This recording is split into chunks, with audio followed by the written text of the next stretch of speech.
કદવાલ તાલુકા પંચાયતના પ્રમુખ પદની ચૂંટણીમાં ભારતીય જનતા પાર્ટીએ બાજી મારી છે। આમ આદમી પાર્ટીના સદસ્ય રમણશંકર બારિયા મતદાન પ્રક્રિયામાં ગેરહાજર રહેતા ચૂંટણી સમીકરણો બદલાઈ ગયા હતા। પરિણામ સ્વરૂપ ભાજપના રમીલાબેન બારિયાને 8 મત અને આમ આદમી પાર્ટીને 7 મત મળતા રમીલાબેન બારિયા પ્રમુખ તરીકે વિજેતા જાહેર થયા।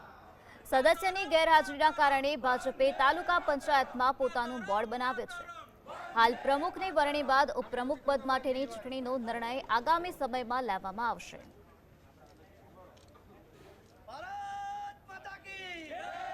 કદવાલ તાલુકા પંચાયતમાં ભારતીય જનતા પાર્ટીમાં મને તાલુકા પ્રમુખ તરીકે નિમણૂક કરવા બદલ બધાનો ખૂબ ખૂબ આભાર માનું છું।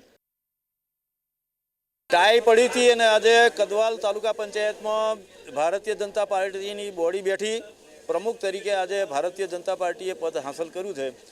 હું તો આ બાબતને ખુશી અને ખુશીનો કોઈ વિષય હતો નહીં, કારણ કે કદવાલમાં જેટલા લોકો જે બધા ચૂંટાયેલા છે તે અને બધી જ પાર્ટીના આગેવાનો એના બધાના મનમાં કદવાલ તાલુકાનો વિકાસ થાય, કદવાલ તાલુકાનું સારું થાય એ ભાવના પહેલેથી હતી જ।